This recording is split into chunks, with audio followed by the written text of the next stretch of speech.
Perkenalkan, nama saya Nando Muhammad Faris dari Fakultas Hukum Universitas Semarang. Hai guys, perkenalkan nama aku Maulana Ramadina dari Fakultas Hukum Universitas Semarang. Halo, perkenalkan nama saya Adi Sinyaryana Putra dari Fakultas Hukum Universitas Semarang. Hai, perkenalkan saya Judin Audrey dari Fakultas Hukum Universitas Semarang. Halo guys. Hai, perkenalkan saya Ziliana Nabila Megani dari Fakultas Hukum Universitas Semarang.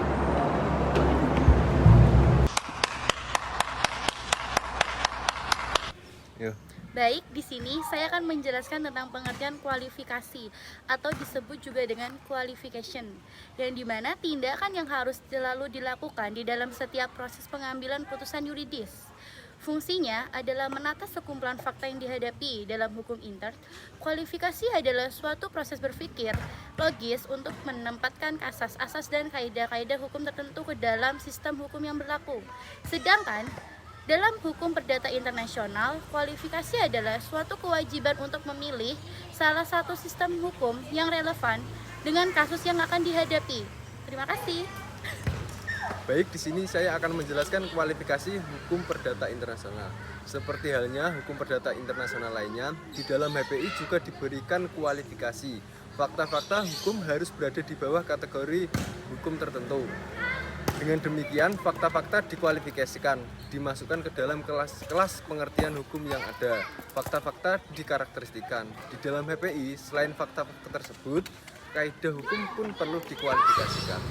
Halo semuanya, di sini saya akan menjelaskan mengenai macam-macam kualifikasi dalam hukum perdata internasional. Yang pertama yaitu kualifikasi fakta atau qualification of fact, yaitu proses kualifikasi yang dilakukan terhadap sekumpulan fakta yang dihadapi dalam sebuah peristiwa hukum atau perkara untuk ditetapkan menjadi satu atau lebih peristiwa atau masalah hukum atau legal issue sesuai dengan sistem kualifikasi kaidah-kaidah hukum yang berlaku di dalam suatu sistem hukum di Indonesia. Kualifikasi hukum atau legal qualification yaitu penetapan tentang pengelengkapan pembagian seluruh kaidah hukum di dalam sebuah sistem hukum ke dalam pembidangan, pelengkapan, dan pengkategorian hukum tertentu. Dalam hukum Indonesia misalnya, orang mengenal klasifikasi hukum perdata ke dalam hukum tentang orang, benda, perikatan, dan perkawinan, dan sebagainya. Lebih lanjut lagi hukum tentang benda dibedakan menjadi hukum benda bergerak dan tidak bergerak. Saya akan menjelaskan tentang teori-teori dalam kualifikasi. Yang pertama ada teori kualifikasi lex fori, di mana kualifikasi harus berdasarkan hukum dari pengadilan yang mengadili perkara. Yang kedua adalah teori kualifikasi lex causae, di mana setiap kualifikasi sebaiknya dilakukan sesuai dengan sistem serta ukuran dari keseluruhan hukum yang bersangkutan dengan perkara. Yang selanjutnya adalah teori kualifikasi bertahap, di mana dalam teori ini berisi tentang tahapan peradilan perkara. Yang selanjutnya adalah teori kualifikasi analitis atau otonom. Artinya, dalam HPI seharusnya ada pengertian-pengertian hukum yang khas dan berlaku umum, serta mempunyai makna yang sama dimanapun di dunia. Yang terakhir adalah teori hukum perdata internasional, di mana setiap kaidah HPI harus dianggap memiliki suatu tujuan tertentu yang hendak dicapai. Selanjutnya, saya akan menjelaskan mengenai kualifikasi masalah prosedural dan substansial. Yang pertama adalah masalah substansial, yaitu menjelaskan mengenai hak dan kewajiban dalam subjek hukum yang didasarkan oleh kaidah-kaidah hukum tertentu. Selanjutnya adalah masalah prosedural, yang menjelaskan mengenai upaya-upaya hukum untuk mengembalikan hak dan kewajiban subjek hukum yang berdasarkan kaidah-kaidah hukum tertentu atau yang relevan. Selanjutnya adalah asas dalam hukum perdata internasional, adalah asas yang harus tunduk pada lex fori. Selanjutnya adalah masalah daluarsa. Secara tradisional, masalah daluarsa dalam hukum perdata internasional harus tunduk pada persoalan lex fori. Secara modern dijelaskan sebagai berikut. Yang pertama, apabila daluarsa berkaitan dengan tuntutan, maka masuk dalam masalah prosedural. Selanjutnya, apabila daluarsa masuk dalam hak peralihan, maka masuk dalam masalah substansial. Selanjutnya, masalah perbedaan sistem pembuktian. Masalah sistem pembuktian menjelaskan mengenai kebenaran, keabsahan, serta dasar-dasar pengajuan fakta yang diajukan dalam pengadilan tertentu.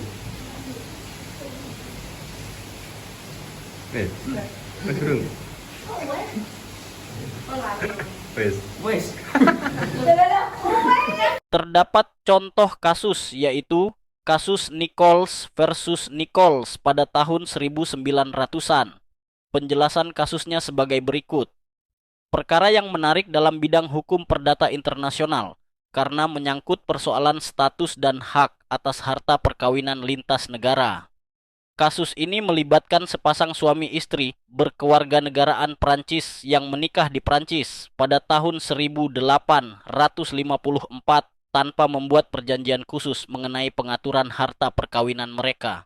Dalam hukum Prancis, ketiadaan perjanjian tersebut berarti harta perkawinan tunduk pada sistem hukum yang berlaku di negara tempat perkawinan dilangsungkan.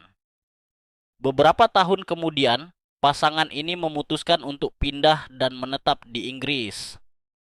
Setelah sang suami meninggal dunia di Inggris, diketahui bahwa ia meninggalkan sebuah testamen atau surat wasiat yang sama sekali tidak memberikan hak kepada istrinya atas harta perkawinan.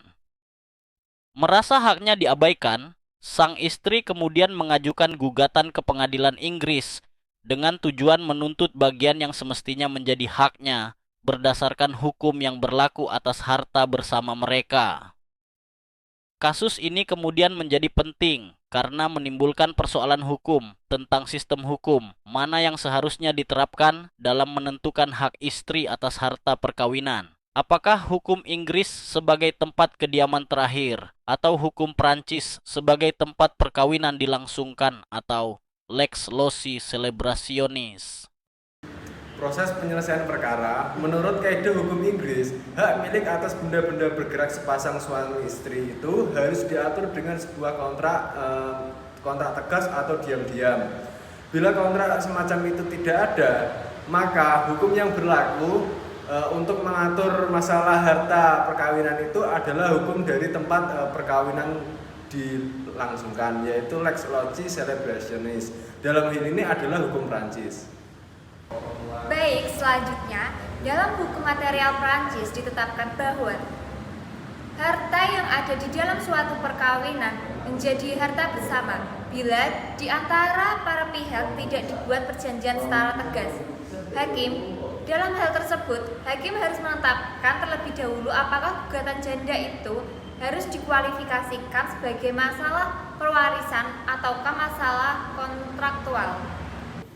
Selanjutnya, hukum intern Inggris mengkualifikasikan masalah tersebut sebagai masalah perwarisan, sebab kenyataan menunjukkan adanya kontrak yang dibuat para pihak mengenai harta bersama. Karena hukum perdata internasional Inggris menunjuk ke arah lex loci celebrationis atau hukum Prancis.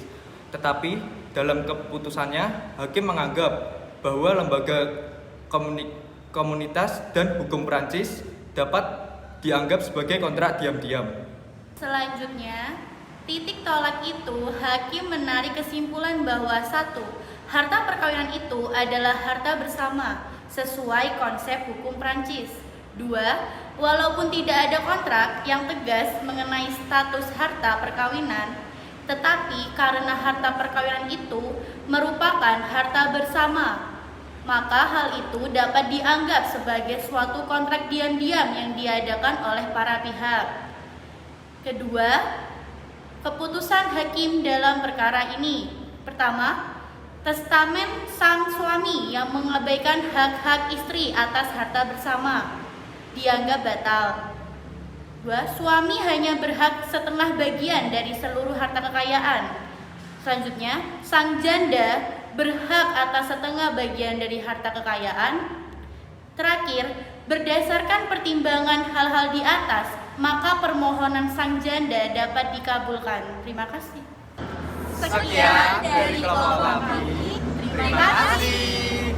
Jangan lupa like, comment, share, And Subscribe. bye. Menempatkan asas-asas dan kaidah-kaidah hukum tertentu. ya, fakta-fakta di Karakteristikan. karakter.